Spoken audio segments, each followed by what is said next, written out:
Sir आप लोग फिर से विश्व भारती जन सेवा संस्थान के बैनर तले आज सब इकट्ठा हुए, क्या किन मुद्दों को लेकर आप लोग फिर से बैठे हैं आज? देखिए, आप लोगों को सबको पता है कि देश के 13 करोड़ सहारा के जमाकर्ता तिल तिल के मर रहे हैं अपने पैसे के लिए। इनमें से बहुत सारे लोग माननीय सुप्रीम कोर्ट के दरवाजे तक 100, 200, 500, 100 का किसी तरह से चंदा कर करके माननीय सुप्रीम कोर्ट में अपना पिटीशन दाखिल किए हुए हैं, जिसमें एक बड़ा पिटीशन विश्व भारती जन सेवा संस्थान की ओर से लगा हुआ है। उसकी सुनवाई नहीं हो रही है। दूसरी तरफ सहारा इंडिया भारत सरकार के सह पर उससे 60 गांठ कर करके माननीय सुप्रीम कोर्ट को आज 12 साल से गुमराह किए हुए हैं। माननीय सुप्रीम कोर्ट के दिए हुए कोई आदेश को नहीं मान रहा है, चाहे वो 31 अगस्त 2012 वाली बात हो जिसमें 2 कंपनियों का भुगतान की बात किया गया था, उसने भुगतान नहीं करे, कन्वर्जन करवा दिया गया। उसने 24,700 करोड़ रुपए जमा करने को कहा था, उसने नहीं किया। सहारा से भी केस में जो 71 प्रॉपर्टी का लिस्ट वहाँ जमा है, जिसमें कि माननीय सुप्रीम कोर्ट का ये निर्देश था कि वो जमीन जब भी बिकेगा तो उसका पैसा सहारा से भी के अकाउंट में जाएगा, उसको ही बेच दिया और वहाँ पैसा भी जमा नहीं किया। माननीय उच्च न्यायालय दिल्ली ने कहा था कि कोऑपरेटिव सोसाइटी में पैसा नहीं लेना है, उसके बाद भी इन लोगों ने सादे कागज पर पैसा लेने का काम किया। लोग लगातार देश के लोगों को भ्रम और गुमराह किए हुए हैं और माननीय सुप्रीम कोर्ट को 12 साल से गुमराह करके रखे हुए हैं और इस तरह का साजिश रचते हैं ये लोग सरकार के साथ मिलकर के कि जितने भी पिटीशन आए हुए माननीय न्यायालय में उसका सुनवाई नहीं होने दिया जाए। तो हम लोग आज माननीय सुप्रीम कोर्ट के पास देश के लाखों जमाकर्ता सहारा के विश्व भारती जन सेवा संस्थान के बैनर तले और देश के और कई अन्य संगठन है, सभी के साथ मिल करके हम लोग जा रहे हैं कि माननीय न्यायालय में जो पिटीशन अभी सहारा की ओर से लगाया गया 88 प्रॉपर्टियों को अडानी के बेचने के लिए, उसको सुनवाई करने के पहले हमारी बातों को सुन लिया जाए, क्योंकि जो सही प्रॉपर्टी थी उसको सहारा ने पहले ही बेच दिया और उसका पैसा 1 रुपया भी जमाकर्ताओं को नहीं दिया और ना जाकर के सेबी में जमा किया। दूसरी तरफ उस याचिका में इन्होंने लगाया है कि जो देश भर में जो केस चल रहे हैं इसके ऊपर में, चाहे वो झारखंड का CID का मामला हो जिसमें 32,000 करोड़ रुपया उन लोगों ने खुद ही एक्सेप्ट किया कि झारखंड का बकाया है, और ED ने जो चार्जशीट फाइल किया 1,74,000 करोड़ रुपया का, और इनके ऊपर कई बेनामी संपत्ति, ब्लैक मनी वगैरह वगैरह का जो केस डाला गया, इस सारे चीजों को एक खत्म कराना चाह रहे हैं कि भले ही वो अडानी के साथ डील वाला बात हो या ना हो, लेकिन इनकी कोशिश है कि देश भर में जो केसेस चल रहे हैं उसको निरस्त करवा दिया जाए और माननीय सुप्रीम कोर्ट के द्वारा एक कमेटी बना दिया जाए कि देश भर के जितने भी केसेस हैं वहाँ ट्रांसफर हो जाए और जो गांव गुरबे के रहने वाले लोग हैं वहाँ तक पहुँच ही नहीं पाए, ताकि बारी बारी से सब लोग यहाँ से निकल जाए। तो इनका मुख्य उद्देश्य वही है। जैसा कि आपको मालूम हुआ कि वो 88 प्रॉपर्टी में एक बड़ी प्रॉपर्टी सहारा शहर था, जहाँ पे अभी धरना प्रदर्शन चल रहा है, वो जमीन सहारा का था ही नहीं, जिसको भी अडानी के हाथों बेचने के लिए वो लिस्ट में डाले हुए हैं, वो जमीन वहाँ का उत्तर प्रदेश का नगर निगम का निकला। उसी प्रकार जहाँ हम लोग बैठे हुए हैं धनबाद में इनकी जमीन थी जो पहले ही बेच चुके हैं। अभी उसमें रांची हाईकोर्ट का भी आदेश आया है, बहुत सारी जमीनों को जो इनका था ही उनको पेनाल्टी भी लगा है। बोकारो की जमीन पहले ही बेच चुके हैं, आसनसोल की जमीन पहले ही बेच चुके हैं। तो एक जमीन को बेचा हुआ जमीन को सहारा इंडिया कितना बार बेचेगा? ये नटवर लाल है क्या कि इस देश का एक ही संपत्ति को 25 बार बेचा जाए, जो उसका है ही नहीं उसको बेचा जाए? और ये जो आईए लगाया गया है माननीय सुप्रीम कोर्ट में, इस आईए के आड़ में भी गुमराह करने के लिए लोग कोशिश कर रहे हैं किसी भी तरह से डील हो या ना हो, सहारा के निवेशकों को पैसा मिले या ना मिले, लेकिन जो इनके ऊपर जो केस है वो कम से कम निरस्त हो जाए। ये हम लोग बर्दाश्त नहीं कर सकते हैं। इसीलिए हम लोग पूरे देश के लोग ने मन बनाया है कि माननीय सुप्रीम कोर्ट के सामने हम लोग खड़े होकर के हम माननीय सुप्रीम कोर्ट का सम्मान करते हैं, अपने जजों को सर आंखों पर बिठाते हैं।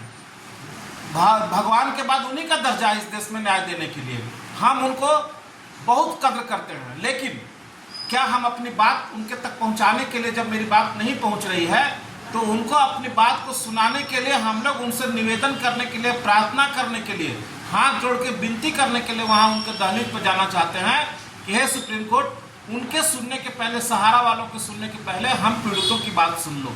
क्योंकि देश के 13 करोड़ हम लोग बहुत तकलीफ में हैं। हम में से कई सारे लोग जमाकर्ता 10,000 से ज़्यादा लोग आत्महत्या कर चुके हैं। हमारी कई बहन बेटियों की शादी नहीं हो रही है। हमारे बुजुर्ग, रिटायर्ड सेना के आदमी, पुलिस के आदमी वगैरह वगैरह का MIS में करोड़ों करोड़ रुपया जमा है, जिनका कि MIS नहीं मिलने से वो तिल तिल करके मर रहे हैं, लोग डिप्रेशन में जा रहे हैं। बिहार, झारखंड, उड़ीसा, कई राज्यों में सहारा के एजेंटों का जमीन जमाकर्ताओं ने छीन लिया, उनको मार दिया, कत्ल कर दिया। बहुत सारे ऐसे लोग लिख करके गए हैं कि आज मैं आत्महत्या कर रहा हूं तो सहारा की वजह से कर रहा हूं। तो इतना देश भर में त्राहिमाम मचा हुआ है और उसके बाद भी हमारे केस को सुना नहीं जा रहा है।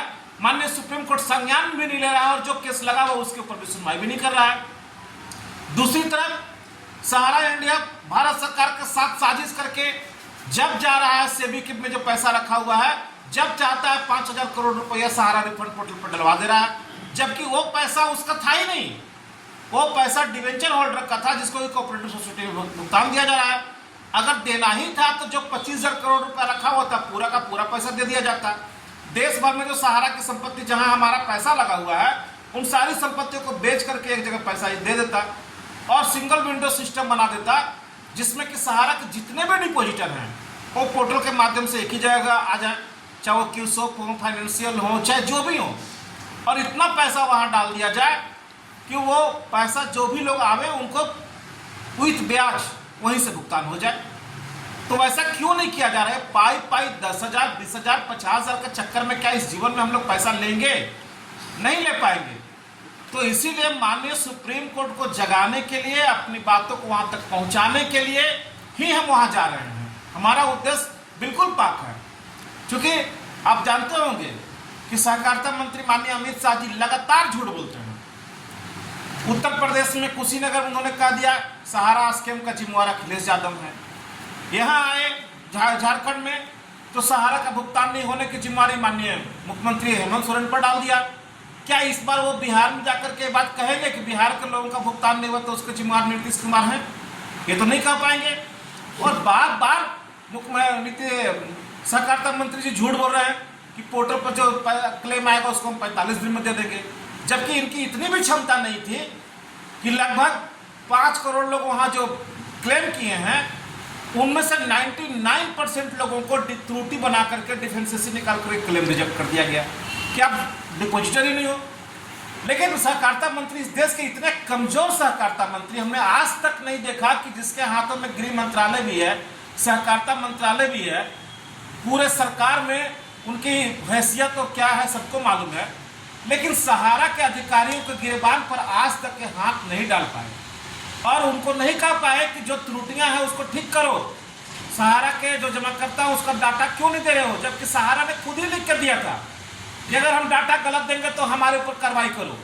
तो ये तक खुला थप्पड़ सहारा ने मारा है अमित शाह के गाल पे।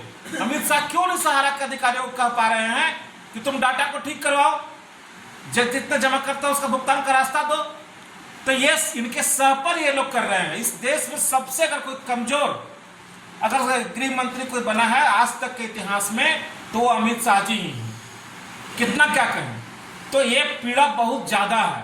भारत सरकार से हमारी उम्मीद टूट चुकी है, सरकार हमारी मदद नहीं करने आ रही है, रक्षक ही हमारा भक्षक बना हुआ है। तो आखिरी उम्मीद हम लोगों को न्यायालय पर ही है और न्यायालय में सर्वोच्च न्यायालय माननीय सुप्रीम कोर्ट फरवरी 2024 से हम लोग पिटीशन लगा करके बैठे हुए हैं। एक हेयरिंग के बाद हमारा हेयरिंग ही नहीं हुआ और कई लोग वहां गए हुए उनका सुना ही नहीं जा रहा है। सरकार जो चाह रही है उसका सुन लिया जा रहा है। तो इस तरह से लोगों में लग रहा है कि हमको न्याय मिलने में बहुत देर हो रहा है। तो हम न्याय मांगने के लिए माननीय सुप्रीम कोर्ट जा रहे हैं, हम किसी को डराने के लिए नहीं जा रहे हैं, किसी को धमकाने के लिए नहीं जा रहे हैं। ये मेरा राइट बनता है कि अगर हमारी नहीं सुनी जा रही तो वहां जाए। क्या माननीय सुप्रीम कोर्ट के जो जजेज 2018 वाली घटना आपको भी याद होगा, जो लोग पीड़ित थे माननीय जजेज सब, उन लोगों को भी निकल करके कोर्ट के बाहर आकर के मीडिया के सामने कहना पड़ा था कि हम पीड़ित हैं। जब जजों को अधिकार मिल सकता है कि वो अपनी बात रखने के लिए बाहर आ सकते हैं, तो क्या देश के नागरिकों को इतना अधिकार नहीं है कि वो अपनी पीड़ा को सुनाने के लिए माननीय सुप्रीम कोर्ट के दहलीज तक जाएं? हम जाएंगे, हर कीमत पे जाएंगे और हम न्याय की मांग करेंगे इस देश के 13 करोड़ जमाकर्ताओं के लिए, इस देश के उन 10,000 शहीदों के लिए जो सहारा से भुगतान मांगते मांगते दम तोड़ दिए चले गए, उनके लिए भी जाएंगे। हर उस व्यक्ति के लिए खड़े होंगे जिनका सुनने वाला कोई नहीं है। हम माननीय सुप्रीम कोर्ट से गुहार लगाएंगे कि जल्द से जल्द हमारी याचिका को सुने और हमको अच्छा जजमेंट दे, निदान दे और उसकी जो लगा हुआ याचिका है, हमारी याचिका के बाद उसकी याचिका की सुनवाई होनी चाहिए। हम यही मांग करने के लिए माननीय सुप्रीम कोर्ट के सामने जा रहे हैं। जी।